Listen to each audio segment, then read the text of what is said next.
It's June 28th, 2015, and we want to know, will Guy Gardner's ring constantly remind us how many shopping days are left until Christmas? What is the shocking secret of Soylent Legion of Superheroes? All this and more is coming up now. It's DCU Week 4 here at DCR. This day, we rescue a world from mysticism and tyranny, and usher in a future brighter than anything we can imagine.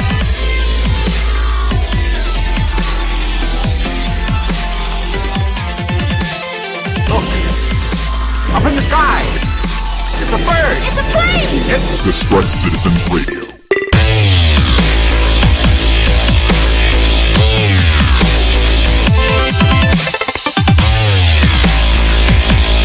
Hey, everybody, and welcome back to another episode of the DCR. I, of course, remain your host, Sean Lamont, full of vim and vigor and health and caffeine and methamphetamines and everything I need to go and do this show. As such, we're going to be doing comic books, but I'm not going to do it alone. I'm here with my cohort in crime, Mr. Brian Glein. Hello, sir. Hey there, Sean. How are you? I am not good. No, I think I caught your plague from last week. I shared the Mononias, as we were calling them yeah, at work. I guess. I don't know where it came from. Everyone at work just started all of a sudden getting sick. Yeah, did you, lick the microphone or something? I lick everything. Okay. But since we're going to be talking about comic books, we're going to be going over all of the titles released by DC Comics in their DCU line. And as such, we will be doing spoilers. We're going to be talking about plot beats, character development, storylines, etc., etc. So if you do not want these books spoiled, do not listen ahead. You have been properly forewarned now. Here there be spoilers, as we used to say. Yar. We are going to skip over a couple questions here. We'll get back into those next week. I just wanted to get through the first month of all these new titles, or at least jump on points. But without any further ado, let's just jump on forward into this week's books.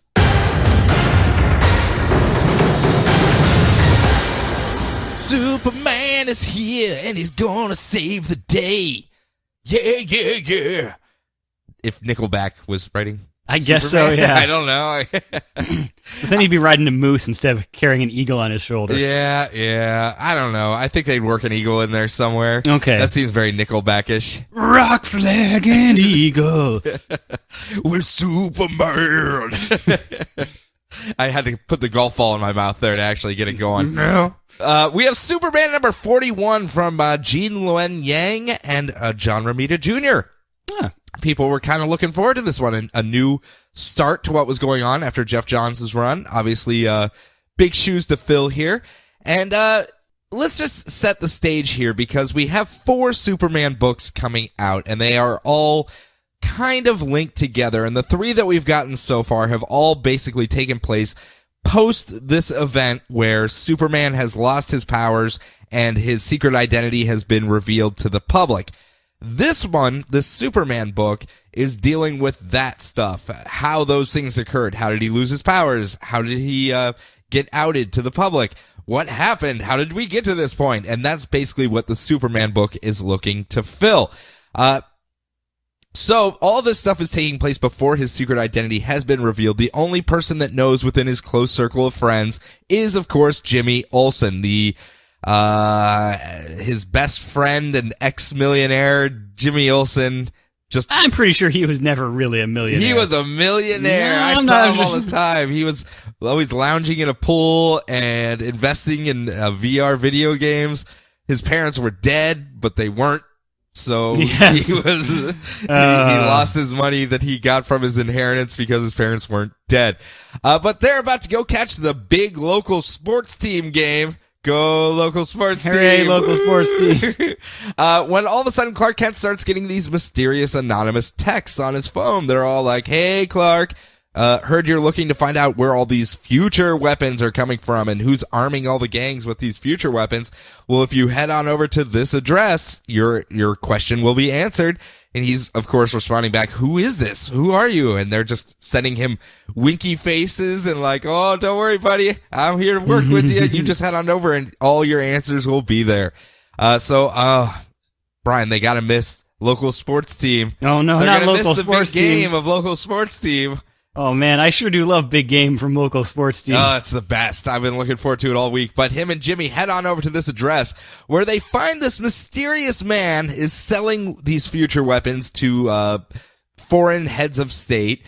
And the way he's doing it is he has built giant robotic 3D printers that he could just hit a button and it goes bajip, bajip, bajip, bajip. It's a dot matrix 3D printer, by the way. I mean, we're still early. We're still in the beginning phases of 3D printers here. The problem with being an early adopter. Yes, yeah, you have to rip off the edges of everything you print. Yep. So annoying. But he finds this guy is printing off these future weapons and handing them over to people and saying, hey, give it a shot. Why don't you give me some money? It's going to be super cool. I'll make you all these weapons. All I have to do is just keep hitting the button and you get as many as you want. And that's when they're trying to get all the pictures so they can break the story. And Jimmy Olsen complaining the entire time. Oh, if I knew we were doing this today, I would have brought my covert outfit that I always wear. And of course, Clark's sitting there like, you have a covert outfit? What is a covert outfit? What would you even wear? And he's like, oh, trust me, man, it would totally work. We could get much closer. And he steps out wearing local sports team jersey, and they immediately see him because it's yellow and blue and gold. And he's like, oh, man, this isn't covert at all. And they end up pointing guns at him.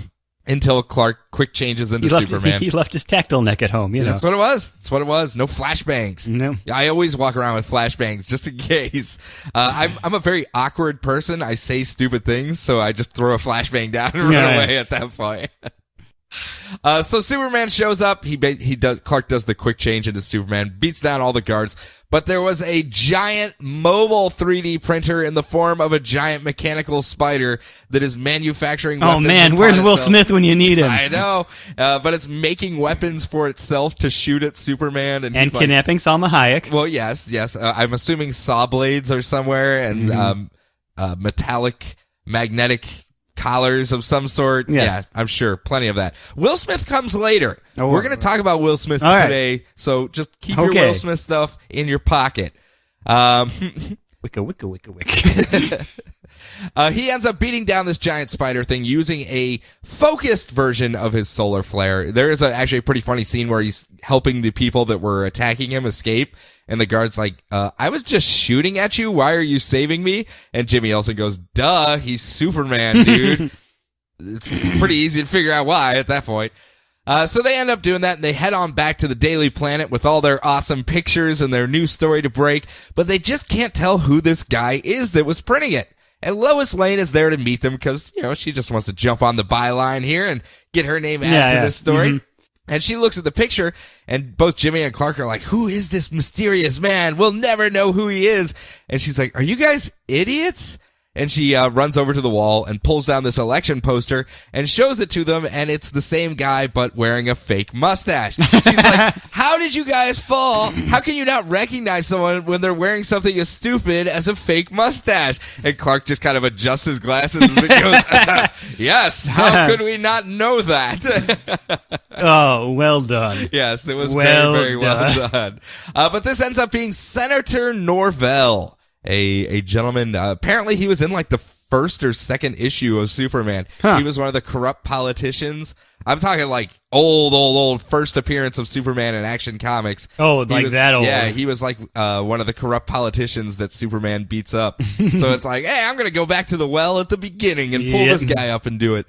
I thought that was kind of cool. Mm-hmm. So they break this huge story with all the pictures. The senator gets arrested, and Clark starts receiving text messages again with a bunch of winky faces going, hey, good job, Clark Kent. You're the best. Now all you have to do is just keep doing what I tell you, and you're going to have so many awesome stories. And Clark goes, no, I can't just keep following your lead. Who are you? what's happening here. And he goes, oh, that's not important. What's more important is who you are, Superman / Clark Kent. I know who you are, winky face emoticon, winky face emoticon. I'm assuming it's actually emoticon that's doing it. Oh man, if only. If only. Because this, right now, his arch nemesis in this arc is just a guy that keeps sending annoying texts and uses text smiley faces too much, and it's not even emoji. No, not even emoji. Man. Just emoticons. He's old school. I guess with the dot matrix 3D printers. Yeah. He likes to keep his feet on the ground, keep rooted in that technology. But the texts keep coming, and they say, "Hey, Clark, Superman, whoever you want to go by, there's going to be a girl that shows up with purple dreadlocks. She's crazy. Don't listen to anything she has to say. Just turn her right over to the authorities and everything's going to be fine. And I won't have to mass blast out this email saying who you actually are as Superman." And he steps outside to see Lois talking to that exact girl that was described. And Lois is shocked when he goes, "Oh, well, looks like the police are after you here, so I have to hand you over." And these guys in black suits show up, and he just kind of goes, "Here you go," and hands over the girl to the guys in the black suits. And Lois is just going, why would you do that? She came to us looking for help. And he's like, "Hey, she's wanted by the law. I have to do what I have to do. Sorry." And then immediately, as we see her getting in the car and being driven off by these unknown agents who obviously are not actual authorities, we see Clark Kent dressed in Jimmy Olsen's black ninja covert outfit jump on the back of the car, because remember, he doesn't have his powers from using the solar flare, or he's at least weakened in his powers. And he rips off the roof of the car and pulls her to safety and is running down the alleyway to jump in the getaway vehicle with Jimmy Olsen. But of course, Lois Lane invited herself out to lunch with Jimmy and Clark, so she's sitting in the car as well. And as he's getting in, Jimmy's hanging out the window like, "Glasses! Put your glasses on, she'll never know who you are." And so he just throws on his glasses, and as they're driving away, the armed thugs show up and start shooting, and it looks like Clark gets shot as they're making their escape. Ooh. It was fun. I really, really enjoyed this one. It's a snarky Clark Kent. Obviously, he's in a pickle. A little bit of a pickle. Bit of a jam. Yeah, a bit of a jam. But having the rest of his news crew with him really lightened up the tone and made it fun for what was basically a lot of setup and getting the major players in the book. It was fun and entertaining, mainly because we had these other characters that were just like whoop, whoop, whoop, whoop, running around and being silly and saying stupid stuff. And I enjoyed it quite a bit. John Romita Jr.'s artwork looked a bit different this time as well. I know that was a love-hate thing when it came to the John's arc. A lot of sharp edges. Yeah, some people liked it, some people didn't. This one looks like it's a little bit more rounded. A little smoother, a little bit more detail to the faces as well, so it's a little less of that stark contrast where you saw a lot of just like very sharp angular faces. These ones are a little bit softer and rounder. They feel more inviting, I guess. And I enjoyed it quite a bit, as I said. So if you're looking for a Superman fix, you got many choices. And they all have different tones and different stories, but they're all kind of linked together if you want to follow all four. This one's got a lot of good glasses jokes. A lot of good glasses jokes. I think that's a great idea as far as they're moving forward. The linked but not dependent, I guess, is what they're going for right now. And I think it's working out pretty well. Obviously, first issue of each. We'll have to see how it moves into it through the arc, but I like this angle right now. Sounds good. Next up. All right, the Flash 41. Flash moving up in the DC hierarchy. Yeah. Thanks to the television program. Hey, he's up there. He's pop culture. He's relevant. Yep. So, the Flash just went through a whole ordeal where a murderous future version of himself took his place and shacked up with his girlfriend. Like that happens. I mean, as it happens, yeah. So Flash came back, and believe it or not, his girlfriend did not want to stay with someone who had the same face as a murderer. Okay, well, I guess that's... I mean, it would be kind of weird. It's that whole, the Doc Ock Spider-Man where you find out that you were shacking up with someone that wasn't actually the person. Yeah. And you're like, kind of a little creeped out. Can't really believe if you actually are you now. I'm just going to go over here and drink some coffee. Real Flash is back. He's stuck couch surfing with his CSI boss, Director Singh, and his boyfriend, former Flash villain, the Pied Piper. Hilarious roommate hijinks ensue when it turns out Pied Piper has a pet rat he lets roam around the apartment. What hijinks could ensue? Oh no, this isn't like pre-crisis rat stories thing. We're not going to get Big Sur coming in and the rogue stomping on the rat, and that's what makes him go to be a villain. Oh no. Oh no. We figured it out already. So, just like the TV show, Barry's dad, Henry Allen, was falsely convicted of murdering his mother and is in jail. Barry has some new evidence that can clear him, something to do with the name Thawne. But Henry says, no, I killed your mom, just give it up already. Like, whoa, that guy came out of nowhere there, Dad. So we've been meeting for how many years? Yeah, you did not say this at any point, yeah. You're some of my favorite scenes on the TV show. Yeah. I mean, what's up with this?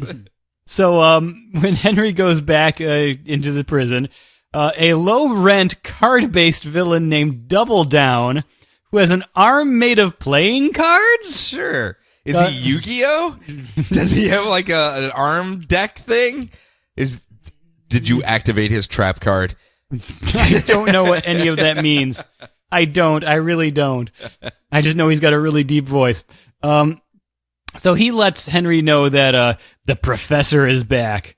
And so Henry freaks out a bit and enlists the help of some of his cellmates, Mogul, Black Mold, and Girder to help organize a prison break. Mogul's back? Mogul's back. The ski-based villain? Ski-based villain Mogul.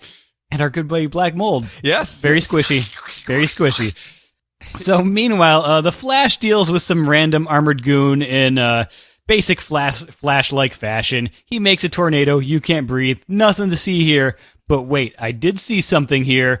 There was this weird yellow reflection of me in that window, one that looked evil. Ooh. Almost like an opposite, a reverse of him? No, there's already a reverse. This one's more scholarly. It's zoomy? Maybe. And we see in an earlier sequence that Professor Zoom is here, and he's super fast. Way faster than you, Barry, and he's going to torture the Flash slowly while hilariously zipping around and, like, hugging the Flash in an over-the-top, like, foppish fashion because he's just wallowing in his own evil. It's like, oh, Flash, look, I'm going to hug you and I'm going to pose. I'm going to take a selfie next to you because you're so slow, and I'm going to make your life a living nightmare. I heard he diatribes a lot in this issue. Where he's just like, oh, I am so evil. No. If I had a mustache, I'd be twirling it. I'm so fast that I'm going to use this balloon to get away. Yeah, so then that night, Henry Allen, a guy covered in metal, a guy that can make everything squishy, and a skiing-themed supervillain break out of prison to stop... How do they break out with those power sets? to stop Professor Zoom from threatening his child. I'm assuming Black Mold was just like, we can't stay in these cells. There's mold all over the place. That's against the law. Yeah, this health code violations. Yeah, just everywhere they moved them, he cited health code violations until they set him outside, and then they ran away. They get outside. There's a boat.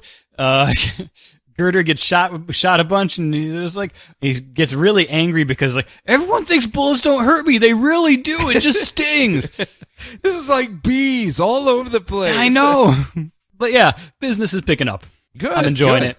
It's nice to see, with the repetition of, oh, Dad, you're in jail. I got to find the person who framed you. And now it's just like, oh, he's actually doing something. He's breaking out of jail. That's not going to help him at all. No, that's probably not going to help at all. And also admitting to killing the mother to his son and just like, leave me alone. But we have multiple crews of people out there now, because I know Zoom was putting together his own. He had his own crew. People. Henry Allen has his own crew. And then Barry has his supporting cast of a rat, a not quite supervillain yet, and the director of the CSI department. Yes. And his ex-girlfriend who doesn't want to deal with him because... Yes, the whole murderer thing. Yes. And I guess his crew's kind of lame, I'm not going to lie. His extremely needy, not really a girlfriend, Iris, and her nephew, who doesn't have powers yet. Hasn't shown up for a while. No. Hasn't shown up for a bit. Waiting to see what's going to happen there. So next up, I have Green Lantern Lost Army #1. You know what happened to this army? They got lost. They got stuck on an island. They did actually. There was kind of a smoke monster in that preview. I wasn't even going to go It was lost. a Photoshop filter, but I'm it was still going a smoke monster. I'm going more Gilligan's Island. Oh, really? Yes, because let's just do this. They went off on a 3-hour tour. Mm-hmm. They got lost. They woke up. They're stranded somewhere. They don't know where they are. And they're under attack by these strange cube monsters that seem to be able to destroy matter with a touch. It was a lost episode of Gilligan's Island. The Harlem Globetrotters were there as well. They were there as well. But here's where we get Aricia Kilowog 26, who's like a math lantern. Really good with coconuts as well. Really good with coconuts. Zrill Vrek, who has a morphic empathy that lets her turn into and communicate and basically become any of the species around her so that she can actually communicate with them and do that. And That's easy to explain to people. Exactly. And then Jon Stewart, who's leading them all. And then got a lot of free time now. They picked up someone by the name of Krona, who we know was an evil guardian that had done all these horrible things to try to go back and change the beginning of history. And also just way too tall, didn't fit in the quarters. Yeah, I mean, it just did not work whatsoever. Mm-hmm. But here's the problem. He's younger and apparently got hit in the head with a coconut because he doesn't remember anything of what happened. We got an amnesiac on this island. Oh, man. Yeah, we're going a little Gilligan's Island, I think, Just here. a bit. Just a little bit. So let's jump into this one. These are our main characters that we have. They're able to fend off the attack from those giant cube things, barely.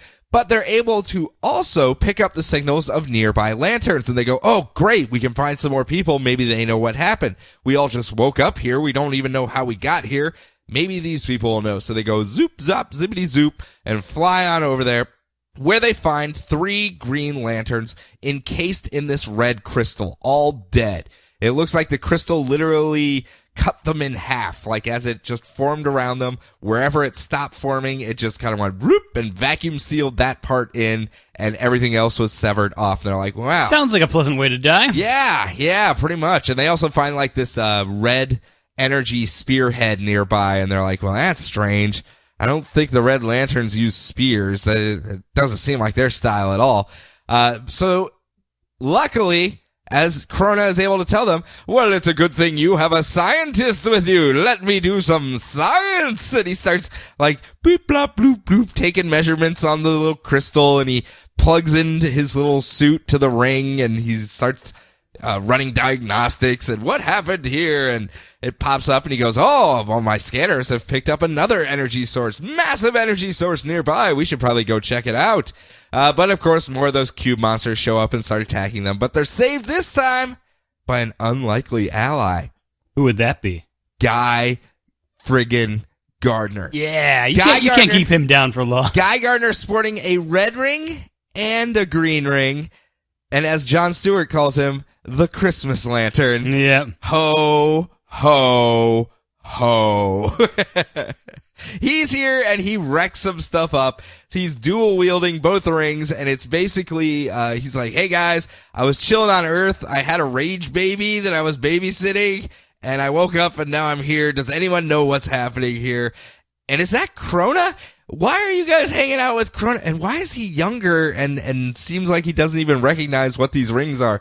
What is happening here? Guys, I need to know what is happening here. And they turn off their rings and start talking to one another via the link in their rings rather than speaking out loud so Krona can't hear them. They're like, don't kill Krona yet. He's a scientist and we need that right now. And guy's like, fine, but if he does anything, I'm going to just stab him through the face with my fists. That's what I do. I'm Guy Gardner. I'm rough and tumble. Rawr. So they fly off towards this energy source, and as they're flying over there, this universe, wherever they are, it could be an antimatter universe. That's where I was leaning towards. A bunch of people think it's actually Relic's universe that they ended up in because there's a bunch of weapons based off the colors that they keep finding, like the red spearhead, et cetera, et cetera, et cetera. Wherever it is, it's twice as awesome as our universe because Zrill Vrek's morphic empathy goes whoop, whoop, whoop, whoop, and turns her into a second Guy Gardner. And they just fly around going, sup, sup, sup, sup, sup, sup. So now their team has 2 Guy Gardners on it. Oh, man. That may be too much for a universe to actually contend with. They may have to actually send one of them away because it may break that universe. Yeah. With just that much awesome centered in one area. Don't think it'll work. Yeah. But the group finally finds their target, the giant energy source, and what it is this giant red pyramid crackling with red energy, and it has like a big barrel in the middle of it, and it kind of looks like they're staring down the barrel of a gun, and they go, ooh, we probably shouldn't have flown in front of this thing because it looks like it's charging up. Bad call on our part.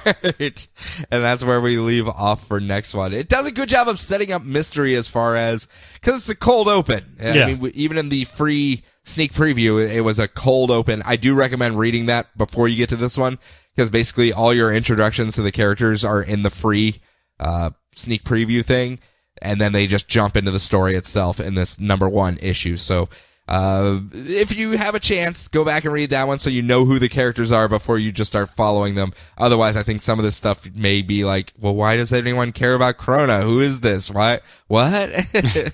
So, yeah, check it out. Really fun. The artwork has this, weird, I almost want to say a really fresh version of old school Green Lantern comics. Like it looks really fresh and bright and new and shiny, but all the costumes look like older versions of the Green Lantern costumes. They're not as, line heavy. They look very clean. It looks like nothing else I've seen Green Lantern wise, and I think it worked out really, really well, especially when it's in this mystery universe, so they could have fun with it and be a little bit more, eccentric when it comes to the art. So. Okay, I did not read this one, so I cannot back you up on any of that. I know. So, just throwing it out there. Ho, ho, ho! Guy Gardner. Have a machine gun. All right. So, moving on to Teen Titans number 9. So, we're continuing on from the Titans before all the whole Convergence mess. The current Teen Titans team of Red Robin, Raven, Beast Boy, Bunker, and the new Durlin shapeshifter character, who's being called Chimera. Okay. Oh, our second Chimera in the new 52. Yep. They love doubling down on these things. Yeah. They doubled down already. Get doubled down in here. And they are trying to protect Superboy from a possibly false murder rap. The news really have it out for him. Meanwhile, Manchester Black and Star Labs have their own team of Titans, including Wonder Girl, Power Girl, Kid Flash, Guardian, Clarion the Witch Boy. Wait, which Kid Flash? Bartor. Bartor is back! Yeah, yes! unless they change it, but he said he came back from the future, so who knows. Bartor. and Indigo Lantern named Trinity, who, again, does that exist No, I prior? don't know that one off the top of my head. Okay, that would explain why there's 3 of her in that one preview splash panel. That does make sense now. So maybe she's from the planet that Triplicate Girl's from. Which is probably going to be true now that I think about it. Probably now that I think about it too. And we've already got a Durlin there. And they are trying to stop them and bring Superboy to justice. More than likely, Superboy has been set up, as the news are hilariously using like artists' renderings of the Superboy attack that show him literally ripping people in two. So something's a little off here. This isn't actually what happened, but this is how we picture it could have happened. In a world where there are video cameras everywhere, we're just going to assume. Yeah, just an artist rendering. Based on eyewitness accounts. We found this on a napkin at the bar, and that clearly looks like Superboy ripping someone in half. Just 2 stick figures. Yep. So the Titans are trying to keep a low profile, but they're too popular to stay under the radar of the youths of the DCU. Uh-oh. Those pesky youths. Yeah. So Raven has her own tribute band, so it was like, hey, they're playing across the street, and you're right there, Raven. Of course you're here. This is so cool. So they sign autographs. Someone falls in front of a train, which is apparently a serious problem in the DCU this month. Apparently. Real problem. They should put up guardrails or something. So Superboy saves the person. He just sort of comes out of nowhere. He'd been hiding off behind like a trash can or something. I was hoping a shrub. Maybe a shrub. Just peering. He just had 2 branches in his hands, and he was just holding them over his face. Yeah, so Superboy saves the person. He's like, oh, hey, that's super cool that I just saved your life, right? Nope, you're a murderer. You're going to rip me in half. I saw that artist. You're a murderer. So they run away with the Star Titans in hot pursuit. They take up shop in their current apartment base. But there's the Star Titans. They just teleport in thanks to Clarion or Trinity or both. Or everyone. Yep, and then all of a sudden Wonder Girl rips open the door. Everyone else is just teleported in there, but she's going to make the extra showy entrance. Well, yeah, you have to. Rips She's off the leading that door. team, isn't she? She's leading that team. Yes, isn't I believe she? so. But yeah, you have to make the dramatic entrance.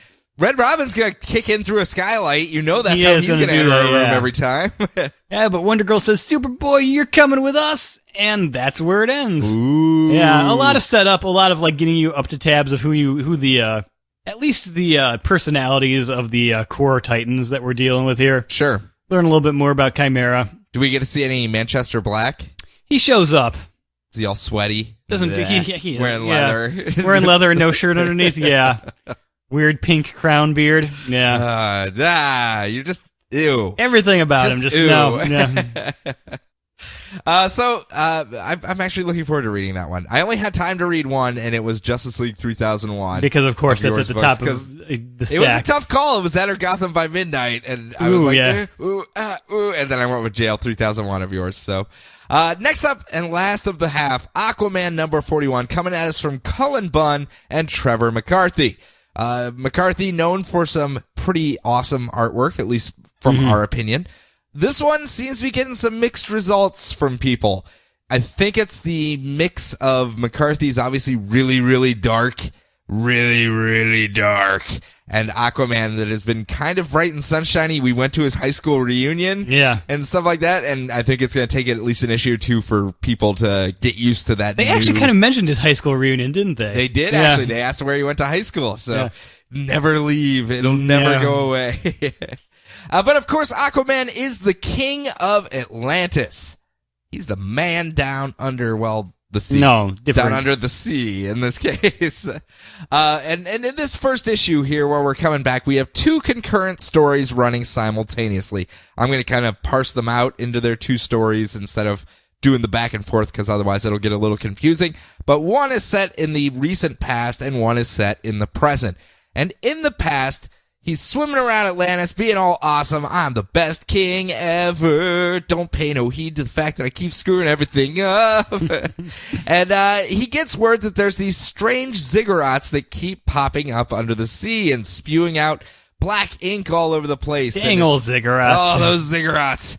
And he goes, okay, guys, we're going to go take care of these ziggurats. I'm tired of these ziggurats ruining this area. So he hates these ziggurats. He does. And he goes, Mara, Tula, Merc, I guess. Yeah, you too. Come Merc, on, buddy. We'll let you hang out, Merc. Yeah, come on. We're going to go take care of this ziggurat. And they swim on over there.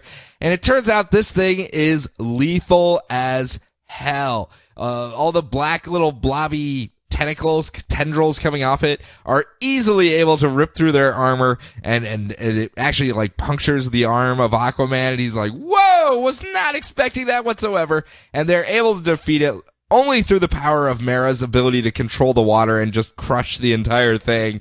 And they go, well, that worked out well. Good thing I brought you along, Mara, but that was me, the king of Atlantis. I saved us all yet again. It was my idea to bring you here. So they head on back to Atlantis where, of course, Aquaman is a little perplexed. What was that thing?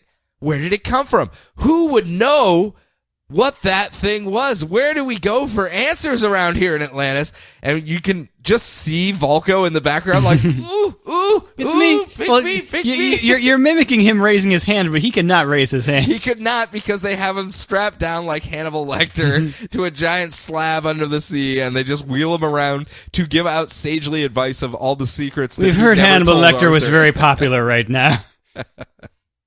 But he says, yeah, I looked over all of your science data because I guess you can do that in prison. Yep. They just hand him the science data all the time. And he goes, it looks like these things are popping up more frequently. It looks like they are absolutely lethal to us. And for all intents and purposes, it looks like they are trying to eliminate us, wipe us off the map. I'm assuming to take over our domain. And he goes, Aquaman just goes, well, that's unacceptable. I will not allow that to happen.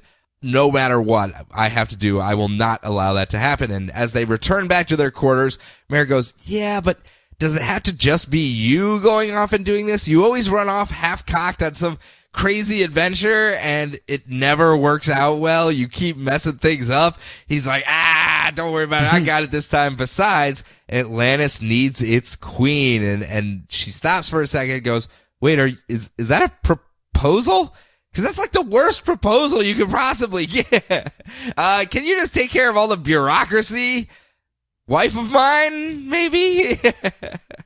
So they actually passionately kiss, and it's all like, yeah, things could never go wrong for these two, until we cut to the present day story where Aquaman is all tatted up and wearing his new armor set, and he's got this weapon that's a sword that turns into a trident and shapeshifts and shoots lightning all over the place. He's Aquaman, like, Aquaman, oh! Now he's just like, Aquaman!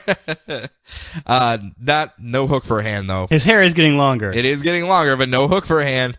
Calm your jets there. Yes. Calm your jets. So, he is actually chilling out in St. Louis.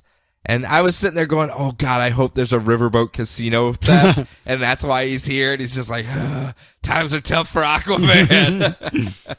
I protect the riverboat casinos that lost the ocean, but old man Riverman is what I am now. There was a brief period of time where Aquaman got banned from the oceans and he had to kind of like run around the rivers of the United States. Oh, really? The rivers and lakes, yeah. It was kind of funny. Did he become Michigan Lake Man or something like that? I think that's when he got his magical water hand because he accidentally found the Lady of the Lake. Well, that's what happens when you're banished from the ocean. Yeah. You just, oops, Lady of the Lake.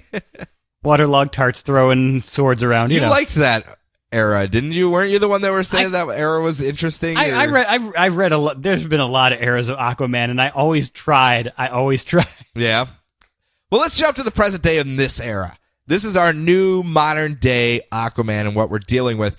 Because all of a sudden the giant arch in St. Louis turns into a portal into the nether realm, for lack of a better word here, and all those inky tendrils start coming out and attacking all the people, and he just shows up and goes, ha, hoo, ha, hi-ya, and chops them all down, and then stands in front of the portal and goes, well, are you guys gonna attack me or what? As hordes and hordes of these horrific people and monsters come charging out, and he just uses the powers of his new trident to freeze them all in ice. Does a little frost nova for you WoW players out there, and just freezes everyone in ice, and then goes, quit making shifty eyes. It made sense to all those people. They knew exactly what I was talking about.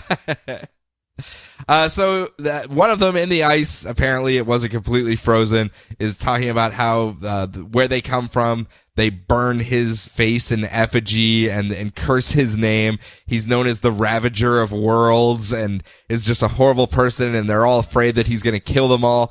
But he's not going to kill them all, because if he was willing to do that, he wouldn't be at odds with his own kingdom right now. And we're like, oh, they're not getting along? What does that mean? And, of course, he just walks up to the portal and stabs it with his trident, and that causes the whole thing to kind of implode and kills all the people around him that are just going, wait, we thought you wouldn't kill us all, and they just die horrible deaths. And he's like, yep, another day in the Aqua office. And, just then, as all the people of St. Louis are like, yay, Aquaman, you're the best. You should hang out here more often. You're welcome. We're going to make St. Louis Aquaman's town. He's like, you guys really shouldn't go through the trouble. I'm really not going to pass through here. No more is St. Louis going to be just the archway to the west. We are now Aqua Town. We're all about Aquaman. Anything you want to know about Aquaman, come to St. Louis. He's like, guys, just calm down. Calm down. And that's when Atlantis shows up in a bunch of ships, and they're take him back to Atlantis. He's like, hey, I'm not coming back until the Queen's willing to actually have a conversation with me.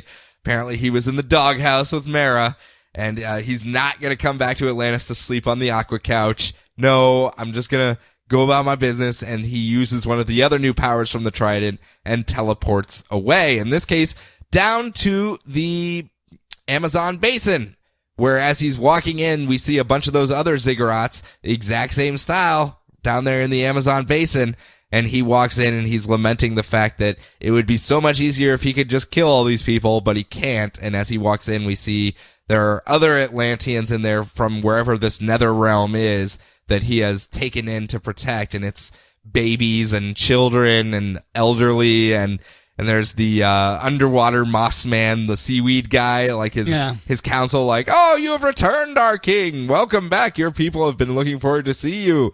So obviously he's decided to protect some of these refugees from this nether realm or alternate Atlantis or wherever it is, and that's what's made it so that Atlantis has booted him from the ranks, and he's now a man of 4 worlds, really? The land, the sea, and then Atlantis and Dark Atlantis, I guess we'll call it for right now. Because that's like his whole big thing, right? He's the man of 2 worlds. Yeah. He was born on land and raised there, but he's actually the king of the sea. And now we're getting kind of double of that, where now he's not even just the king of the sea. Now that's split into I kind of backed the Dark Atlantis people. I can't kill babies. Sorry. Yeah. Sorry, Mara. I thought you'd understand that one, but apparently you're not very happy with me and want to murder all of them. So we don't know what happened that maybe made her so bloodthirsty. I'm hopeful Tula is okay, because I know her and Mara had adventures all the time, and I didn't see her there at all, and I was like, hope you're doing okay there, Tula, because that would make sense why Mara's not very happy with these Dark Atlanteans, so we'll see where that goes. All right. Oh, Tula. Oh, Tula.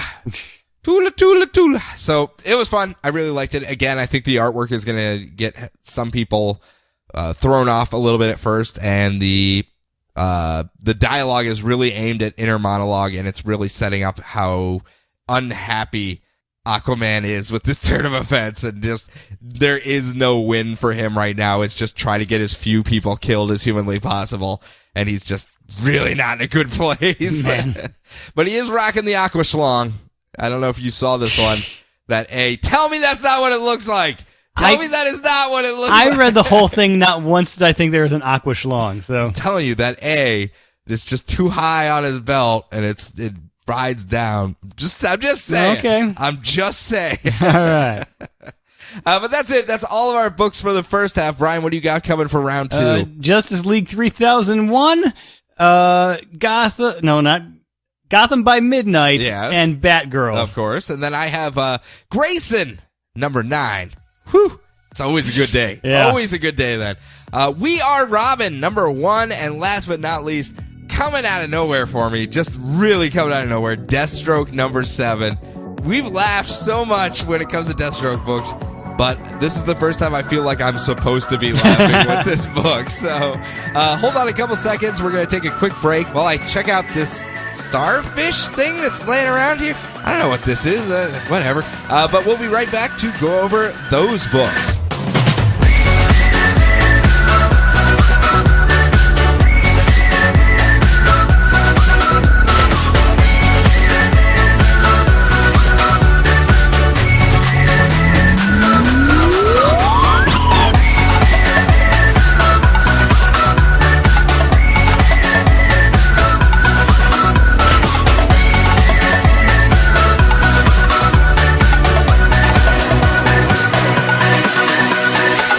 And we are back. Welcome to DC Star. We have lots of fun and exciting things to show you. Hey, Brian, how are you? I am fine. Good. That is good to hear. Have you heard the good news about Starro? I have not heard the good news about Starro. Could you tell me about it? I have this periodical you can read. Excellent. Thank you. From now on, you will have to use the new DC Star VR unit to listen to the rest of the show. Yes, it's Starro. It's good for you. One size fits all. Starro shows up here. Yeah. We get Starro back. Guys, we love Starro. Yes. We love Starro more than we should, and we don't know why. We have no justifiable reason why we like Starro. He's a gigantic starfish that has tinier starfish that he puts on your face and you're under his control. Well, yes, I understand the premise of Starro, but why do we like him? Why do we love the Starro? We all the time. Because it's one of the most delightfully silly comic book things ever. It really is. I think that's what it is. So let's talk about Justice League 3001, Brian. Yes, given DeMatteis and Porter, continuing on there.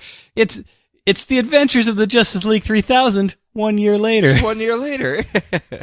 All right, so in the future, here's the whole setup for Justice League 3000 if you're a new listener from the DCU startup point. In the future, Cadmus is still a mad science facility and also a whole planet. Okay. And they had some child prodigies, the Wonder Twins, Terry and Terry, who injected DNA from old superheroes into willing lab rat participants to kill them and bring these superheroes back to life. Except by overwriting their DNA with the DNA of the superheroes. Yes. It didn't quite fully bake as I was them. going to say, except only kind of. They are super douche. That's what we call him. He is a hilariously full of himself Superman.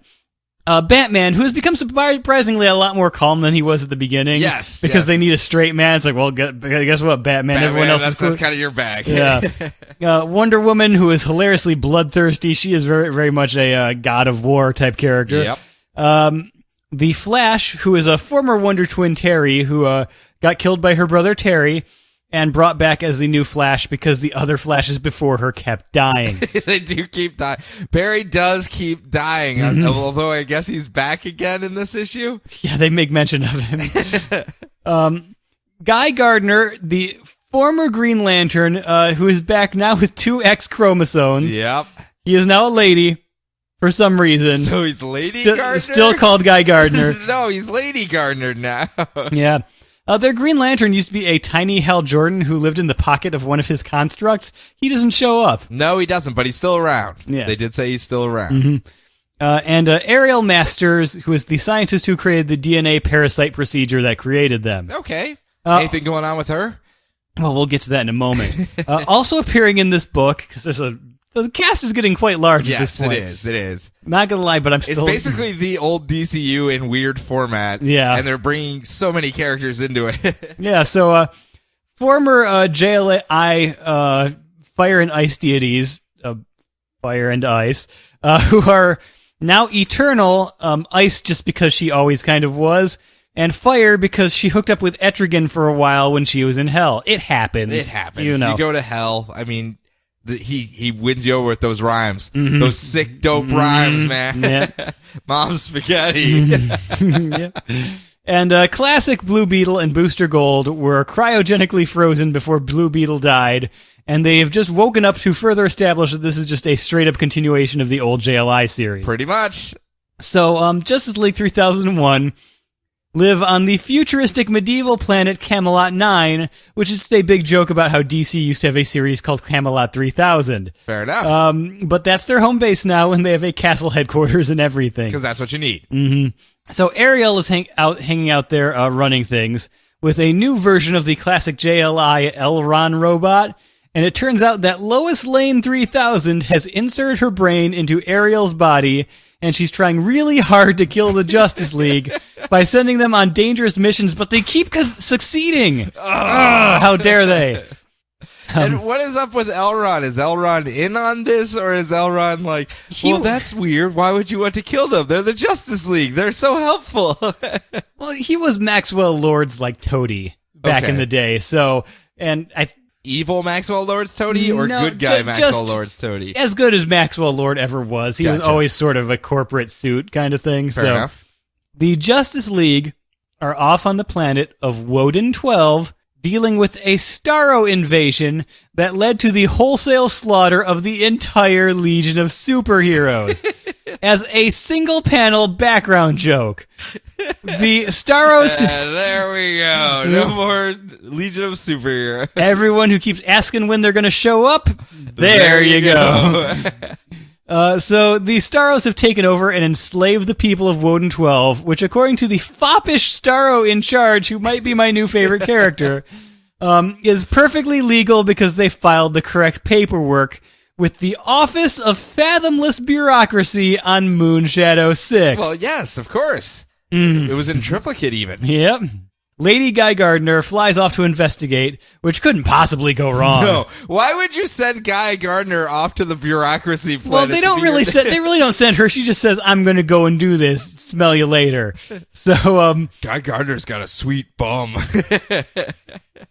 Shut up, super douche. I'm your girlfriend. Hey, just because I got a girlfriend doesn't mean I can't comment on a good bum.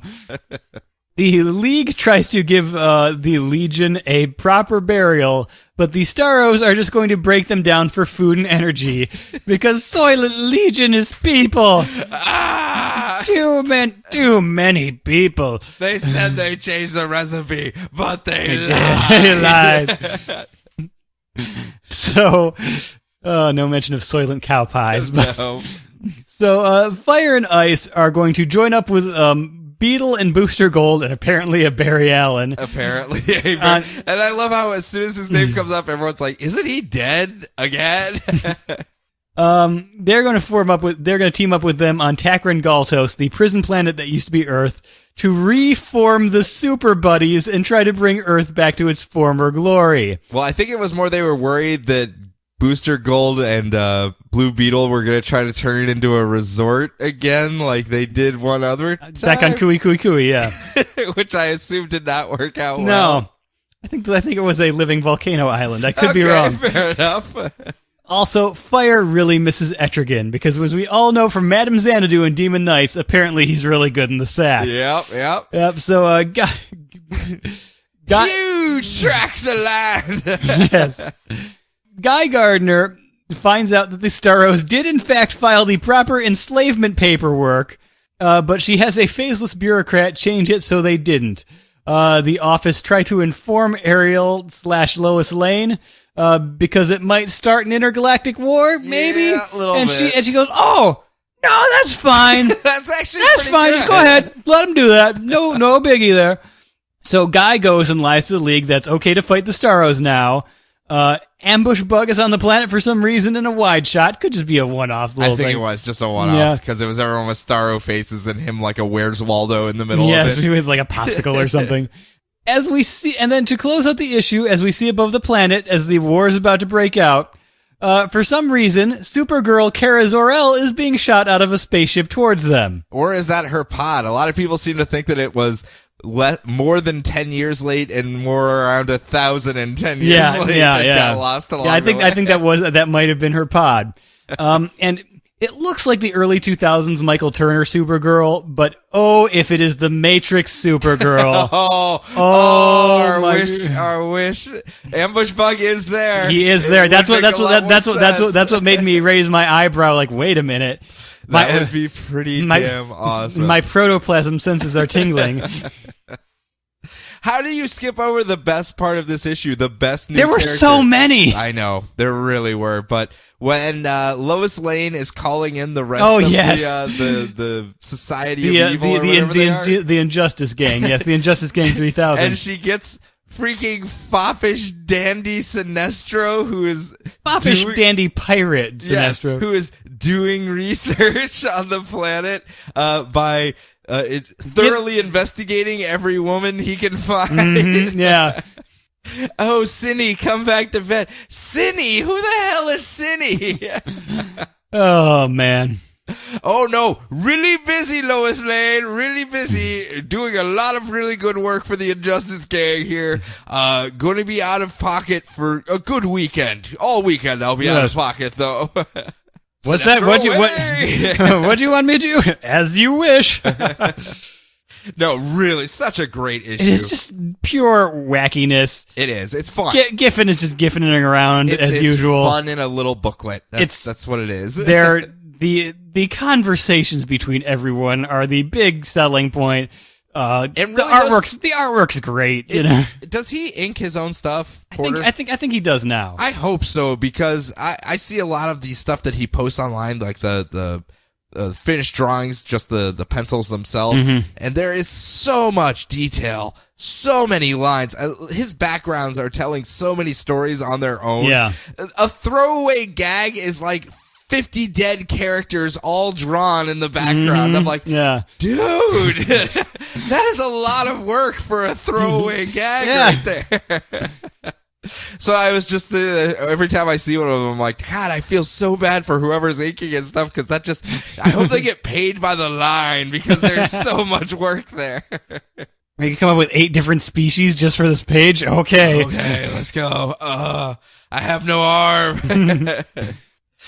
Really, really fun though. Really, really, really fun. I do recommend it. Those first 6 issues, I was a little on the fence for this one. Yeah. I'm not gonna lie. It was a really weird premise just to begin with, and then once they found their groove and they were like, okay, you know what? Because they were even commenting on like, this is a weird premise. Are you sure this is going to work? Should people even be trying to read us? It's like, okay, guys, what are you doing? But they figured it out. I don't know if you're pulling like the end of Threshold where you're just making fun of yourself and why people aren't buying your book, and that's why it's being. Do you remember that when? He was writing that one as well, and it's like, Blue Beetle, we brought you in. How come people aren't buying? I thought people liked you. We thought people liked you, Blue Beetle. Sorry, we're gonna ship you off to some other book now. Bloop. So yeah, again, really fun though, really, really fun. But it holds no candle to our next book. Well, it does hold a candle. I think they're both fun in a different way. Yeah. Grayson number 9 shooting out right into my face like blam. I'm awesome. You love me. Celian King writing this one. I'm just going to ignore it and pretend I didn't say it.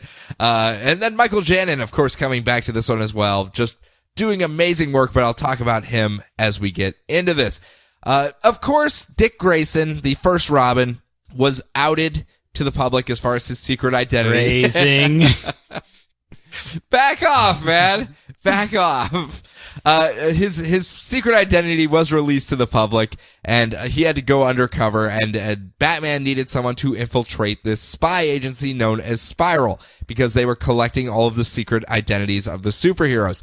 So he sent Dick Grayson in, and we've had this awesome James Bond spy thriller espionage type thing going on thus far, to the point where he has actually toppled the person that was in charge, Mr. Minos, and completed his mission. Yeah, I stopped them from releasing all the names of the people of all the different superheroes. Go me, I'm Dick Grayson, I am awesome. But we pick up this issue with him desperately trying to reach Batman like, hey, Batman, completed my mission. Can I come back now? Please? Can I stop being awesome over here? I want to be awesome back home again. But of course, as we know, Batman is dead. Yeah. D-E-D, dead. Timing. Horrible. Timing. We were just called yesterday, but he wanted to be all like sexy time with, I'm sure, some other secret agent lady. No, you made your bed, Dick Grayson. Wait, wasn't he there during Endgame? No, he was not. Okay. No, yeah, he was. He made a quick pop in. Yeah. Oh, yeah, I guess he was kind of there. Well, I guess he didn't know what happened. DCYou. Yes, DCYou. Who cares? Who gives a crap? But this one starts off with a recap through his previous missions. It's a framing device where we see the Russian train, his first mission, the mission to checkmate that giant Rook spaceship that was flying around that they jumped into, the desert, Ireland, all the places he's been so far on his missions. There has been someone following behind him in his wake, dressed just like him, looks just like him. We never get to see the face. We just see the clothing, that follows behind and bludgeons to death agents of other organizations that he has been disabling as he's trying to do his thing, and killing them using an Eskrima stick, aka Nightwing's big weapon, and everyone knows Dick Grayson was Nightwing. And now a confession, it was me. There's just too many shadowy acronym-based government organizations. Mm-hmm. Well, what do you say about a summit meeting of all of the shady acronym-based spy organizations all in one room together? Oh, man. It's insane. So many letters. So many letters. Just periods as far as the eye can see. It sounds like someone really wanted to spell checkmate. They really did. But in this point, the new leader of Spiral, Dick Grayson's ex-partner, Helena Bertinelli, has now taken over Spiral and has been called to task by all of the top brass of DC's spy organizations. They're all in the shadows, but we can make out a couple of them, like Grifters there and King Faraday, repping for checkmate, and they're just like, what's up? Hey, one of your agents keeps murdering all of our agents. Not cool whatsoever. We know it's Nightwing because they keep using Nightwing's weapon to do it, and it's every single time Nightwing shows up at a place, one of our agents gets killed. Can you do something about that? Because you say you're in charge of Spiral. We're not going to believe you unless you can prove you can play by the rules. And she's like, man, that doesn't sound like Dick Grayson, and this is obviously a setup. This is way too blatant and in our face for it to be actually what it is. We're all spies here. That's what we do. We set things up like this, but this is just way too messy. And she's like, but who else was there every time other than me? And she's actually talking to Dr. Otto Netz's daughter. And she's going, yeah, who else was there? Well, you were there, though. Wait, did you do it? Are you the bad guy? And she's like, no, I'm not the bad guy. Why would I try to be solvent if I was the bad guy? Well, be the last place we'd expect to look, isn't it? But meanwhile, Dick Grayson is having troubles of his own because now that Helena Bertinelli has taken over Spiral, she has turned its goals to a bit more altruistic methods. And in this mission, they found out that some rich duchess off in Europe somewhere has found a big chunk of kryptonite and is using it as jewelry, and they know someone's going to steal it from her and use it to hurt Superman. They're like, well, we're just going to take that off of her so no one gets hurt. And they break Great in. idea. What's that? I just love that idea. Yeah, it really is good. They break into this big ball that's going on where she's going to be at, and he's there with his new partner, Agent One, who's just like, take off your clothes. And the entire time, Dick Grayson's off panel complaining, like, every time I take off my clothes, it's all messy, and geez, I hate doing this. It sucks. You never get it right. And it's like, what is happening off panel? And then we jump back to him, and it's him fully decked out in a tux. Of course, referencing his tie, but it just says, am I straight? And the internet broke at that point. Mm-hmm. It was like, no, Dick Grayson, you're not. So he is going in to try to get this kryptonite pendant that the Duchess is wearing. And in his earpiece, they're all yelling like, yeah, you should set up a distraction like an explosion or a fire. Yeah, fires work great for making distractions. You should do that. And Dick Grayson uses his own distraction, his sexy abs, and just walks up and he's like, hey, lady, how's it going? And just basically seduces the living, loving crap out of this lady. She's like, who are you? I'm anyone you want me to be. Where did you come from? Does that matter? And does the whole learn this one from Catwoman as he pilfers the pendant off of her neck. He says yoink really loud, though. I'm amazed it works. Yoink! As he does the sexy dancing around the ballroom, makes out with her real quick, and then goes, peace out, lady, see you later, and then struts off like, I am the best cat burglar that has ever come to Europe. And as soon as he makes it like 3 steps away, she goes, hey, that dude just stole my pendant. And he goes, whoop, whoop, whoop, whoop, whoop, and runs off around the corner, leading to the great panel of him running around the corner with his partner, Agent One, like, Grayson, what are you doing? He's like, running, definitely running. You should be running too. We all should be running. As all of the guards start chasing them around. And as they're about to make their break, Grayson's earpiece goes off where Bertinelli comes across and goes, hey, Dick Grayson, don't tell your partner that you're even talking to me. I believe Agent One has been compromised. Get yourself away from him, lose him, and rendezvous back with Spiral. And Grayson's just yelling out into the ether like, when is people not compromised in this stupid agency? Everyone I talk to is compromised anymore. So he just sucker punches Agent One and just shimmies up the side of the building and escapes. Whoop, whoop, whoop, whoop, off to go. And we see Agent One is just on the ground unconscious, and another agent is creeping up on him with a scream-a-sticks. Maybe the real killer who's been framing him the entire time. But then another Escrima-stick just flies in from off panel and kills that guy with the Escrima-sticks. And Agent One comes to just as the guards are rounding the corner with Escrima-sticks all around him and another dead agent next to him. And all he can say is, God damn, Grayson, you are such an idiot. A lot of fun. Oh, I said that a lot this week. This is one of the best things they're putting out right now. It really is, and it's got its own tone, its own style. And I'm not gonna short sell Celia and King's writing because it's really, really strong. But I think I figured out what's really the glue, and it's Janen's artwork because of how crisp and clean. That's exactly what it's so clean. It's so clean and bright. It feels like a James Bond, just everything, every hair, every piece of his wardrobe is exactly where it should be, and you just feel like he is just walking into the room.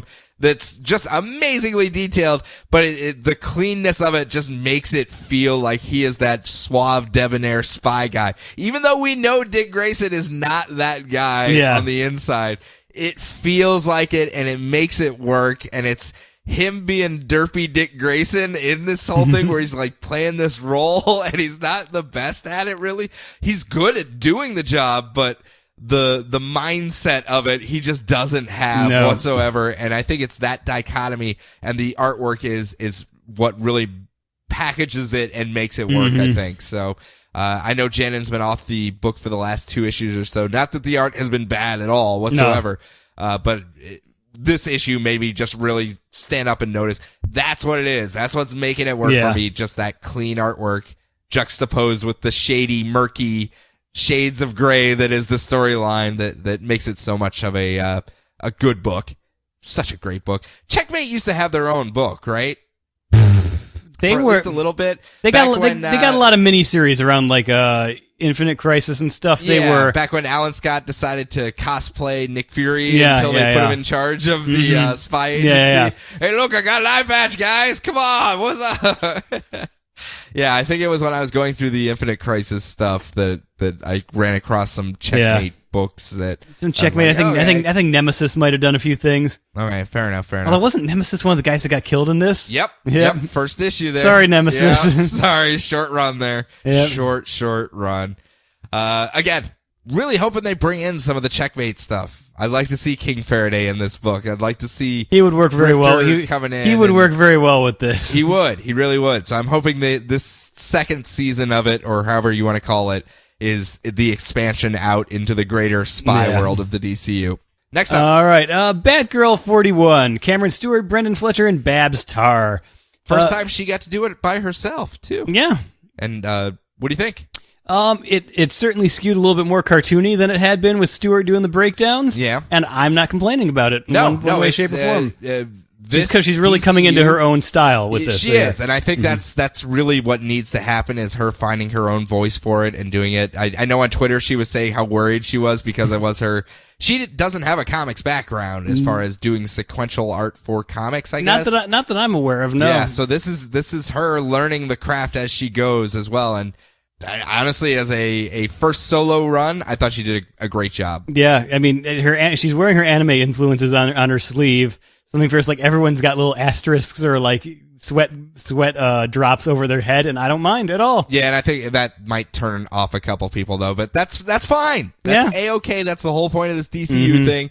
We'll talk about the end of the show, but continue. All right, so Batgirl Barbara Gordon, she used to be all grim and dark and broody, but then they realized that she was like college-aged and not in her mid-30s, so they put a new creative team on the book and allowed it to be fun again.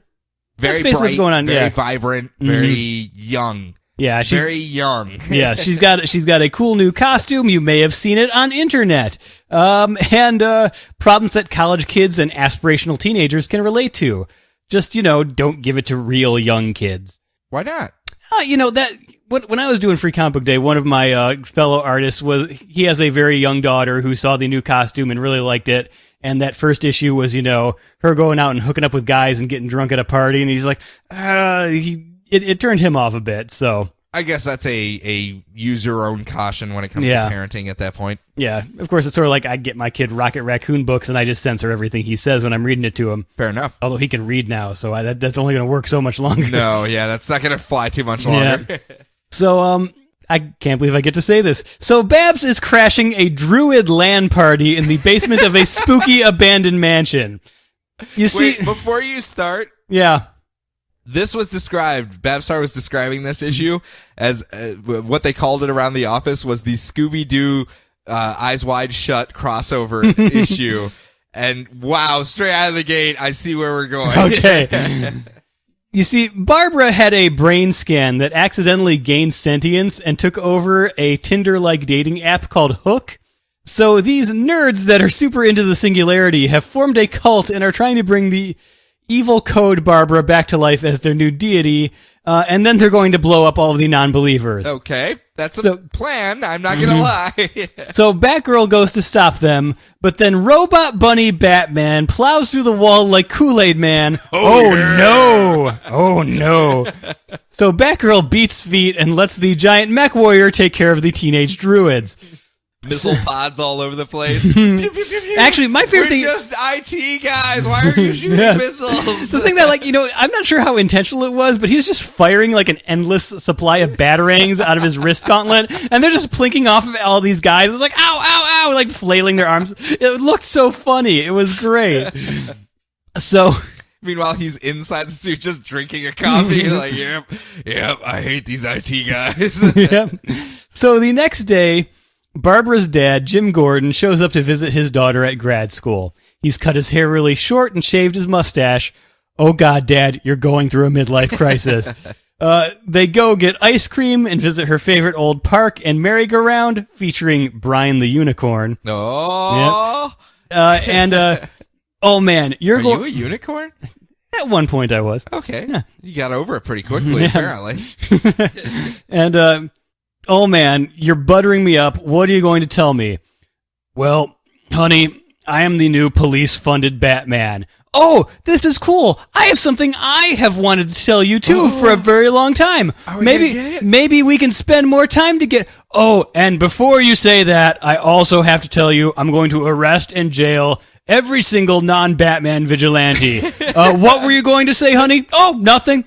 Nothing at all, Dad. Not a word. Not a single thing.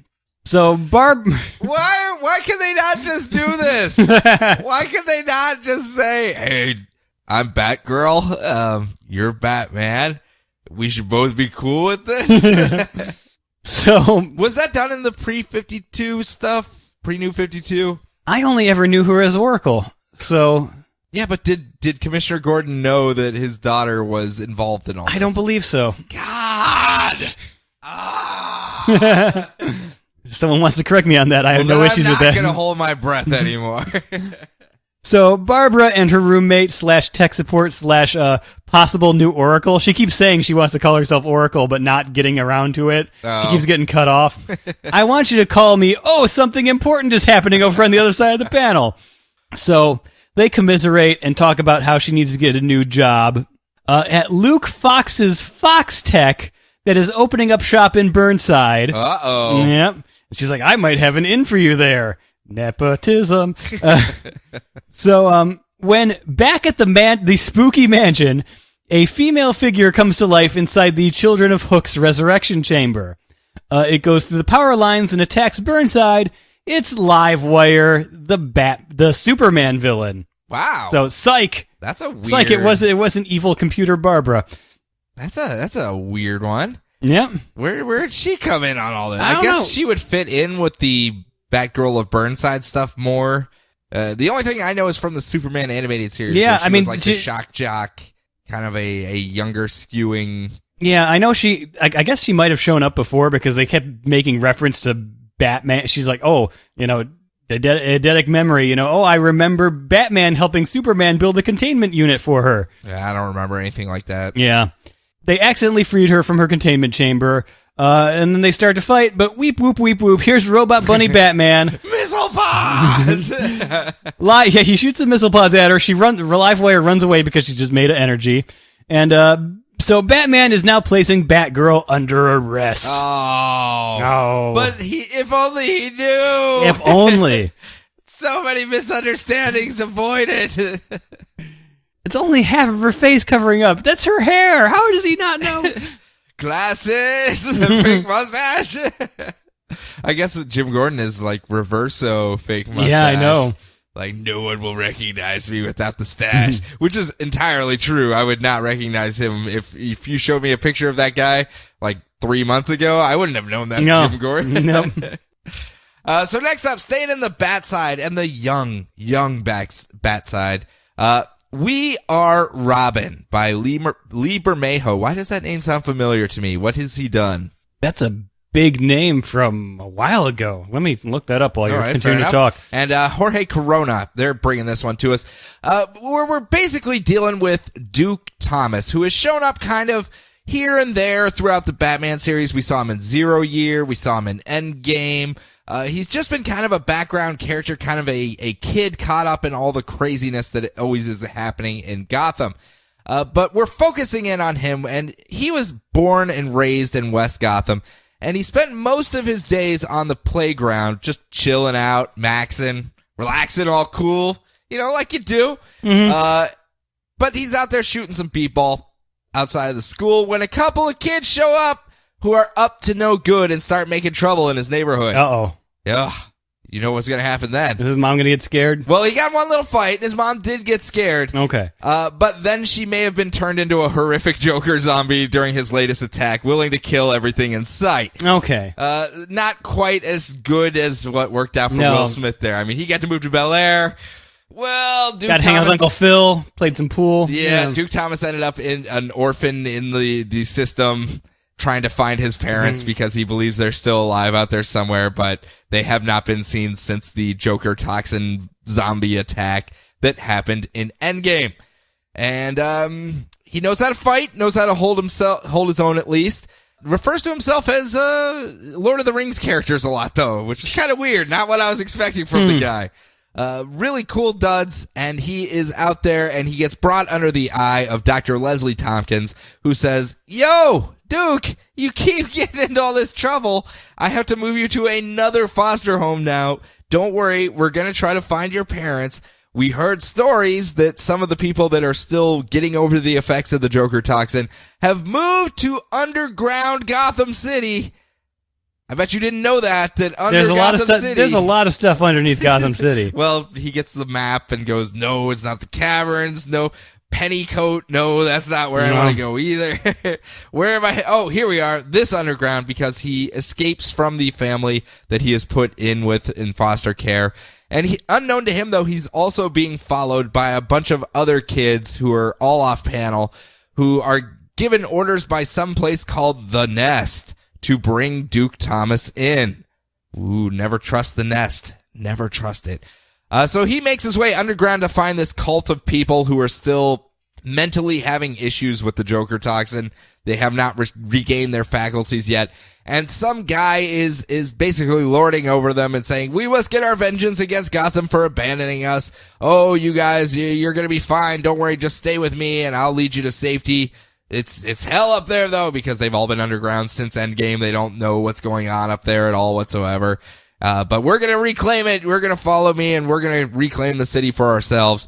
And he ends up sniffing out Duke Thomas, who is snuck in there because he's wearing some fancy cologne that he was doing to try to impress a girl. And he starts backing away and running away, and then the guy sends all of the half-Jokerized people after him, and as he's running away, all of a sudden the ceiling falls in, and all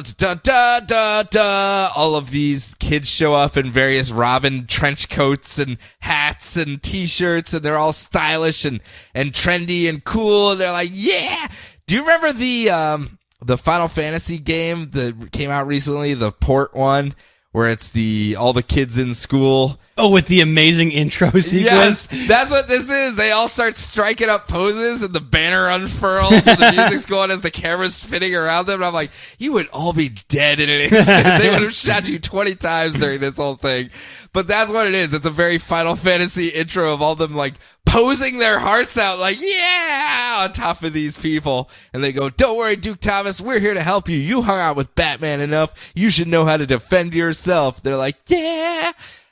Music blares up. I'm assuming they didn't bring their banner to unfurl, but maybe next one. Yeah, maybe next one. But as we see off camera, the epilogue, there is this bat camera hanging from the rafters in the underground that is feeding video of this back to some place we don't know where. Could not be the Batcave. Never. Where someone is watching it and saying that, "Oh, well, these kids are going to need help. That's how this city is. If there's a vacuum, Batman's gone. These kids are going to step in and fill the role." Of course, Damian will skip town to go find peace with himself as well. Someone's got to help these kids. Someone's got to give them guidance. And I guess that's going to have to be me, as he opens up this closet to so many Robin costumes, like super awesome leather jackets and t-shirts and baseball caps that you can wear at odd angles and sides. And the logos are already pre-prepped for that, so it's good. And weapons that are all branded and everything. And he's like, "Yeah, this is gonna be awesome." I'm assuming that's Alfred. Probably. I'm assuming it is, and that won me over to this book. I mean, it has a very underground graffiti style of artwork that works really great for this particular issue.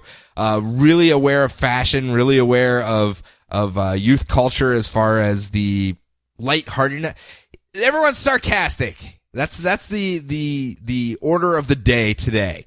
And that's not even just the kids. That's across the board, across all ages. Everyone is sarcastic nowadays, and all of these characters kind of embody the youth of their day and time. And I think that will work out fairly well with millennials. With Alfred as the guiding father figure type thing of all of them. I think that's going to be a good storytelling thing where you have all these kids from different walks of life and different reasons of why they got into it, all under the tutelage of Alfred. That could be a really, really good book. Fun, you have to admit. That's a great premise. We don't get confirmation it's Alfred. There's all the hints there. Yeah. It could be someone else, but who else would have a gigantic room? We know he loves to make Robin costumes. It could be Batman himself. Possibly. It could be a grizzled, broken Bruce Wayne down there. It could be it could be anyone. It could be just some dude that likes to make Bat-themed things as well, but Batman got to it first, so he's been sitting there with all of his cool gear, but no patents. So what's he gonna do? What's he gonna do? Yeah, Bermejo's he's known for doing a lot of artwork. Is he writing or is he drawing? He is writing. He is writing. Okay, because he's known for his artwork primarily, and did a lot of Batman work so far. He did like a rather well regarded Joker graphic novel. Gotcha. A couple years back. Just the name sounds really, really familiar. I know to it me. sounds like when I look at his something of his. When I look at his Wikipedia, I feel like there should be more than what's listed there. So yeah, I don't know. I'll find it. I'll find why I know him. I'm gonna find you, Bermejo. I'm gonna find out how I know you. Who knows? But next up. All right, continuing on. Gotham by Midnight, number 6. Ray Fawkes and Juan Ferreira. Ferreira? I'm just going to say Ferreira. Fair enough. That sounds good. Do I have to listen to you complain about his artwork, about how great it is? Well, we'll get there. Okay. All right, so Gotham by Midnight deals with the GCPD's Spookums division. I don't think that's what they go by. Yeah, that's what they call it. Put together by Jim Gordon and Batman. It consists of Jim Corrigan, the classic DCU character and conduit of the Spectre. With the much better Hook this time around. Yes. He's God's right hand of doom.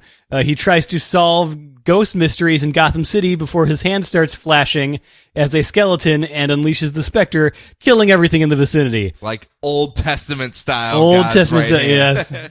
It almost destroyed all of Gotham last arc. And he does all of this with his team, Detective Drake, who has fairy blood and is part banshee. Of course. She's a former narc, and when she screams, someone has to die or vice versa. Yes. We don't know. Xander Tar, a freelance scientist consultant. The best. Who's the best, and he's into the weird stuff. He is into the weird stuff. Lieutenant Weaver. I hope he makes a, like Archer. I hope he goes full Krieger on us. Oh, yeah, I hope so. Lieutenant Weaver, we don't know a lot about him, but he seems to know a lot about his team, like he was aware of the whole Spectre thing in advance. And Sergeant Rook, who is the internal affairs guy that is always on their case trying to prove that they're wasting money and they're faking all this stuff. You're wasting the taxpayers' dollars here, Spookums Division. Yeah. So this issue is actually a fairly standard procedural about a ghost haunting the Powers Corporation's super secret high-tech division. Ah, nice little link up there. Mm-hmm. Nicely done. Yeah, so division head Mark Jenner somehow knew about Corrigan's team and hired them to exorcise the ghost, but upon a deep digging, it was a former employee who was being overworked and given drugs to stay awake so they could meet deadlines. Please tell me he knew about them because they have rented out a nearby firehouse and are making commercials all the time about how they will save people from spookums. If only. That would be awesome. That would be good. So he's like, hey, we got to get this Powers watch out. People need to be able to control their microwave from their wrist from 10 feet away. So the poor... Do you expect people to walk 10 feet to nuke their burritos? So he had... Corrigan actually makes a great line about it's like, when the watch can put the burrito into the microwave for me, then I'll get one. The guy had a stroke and died on the job thanks to Mark, so the ghost appears and tries to kill him because he faked the medical records to save his butt and made sure his family didn't get any benefits from it. Aww. So Jenner apologizes to the Ghost, which apparently does a lot for the supernatural as they're setting up. No, I mean they're like setting up the rules of ghosts and stuff. Oh, okay, gotcha. Yeah. Oh, nice. Yeah. That's awesome. Yeah, I know. So basically, Corrigan forces him to make sure the family gets the insurance money, or it's off to Blackgate with you. Yay, team wins. And I do like they keep going back that technology doesn't work well with Corrigan, so it's like he tries to bribe them with new Powers watches. He's like, watches don't work with me, which if you've read the past 5 issues is funny. Yes, I like very that. much so. Elsewhere throughout this issue, Dr. Tar is very upset that his friend and fellow consultant Sister Justine died in the first arc, and he's also investigating slaughter swamp flowers, and if you cut them apart, they grow back stronger. Ooh. Come on, you guys know where you need to go with this.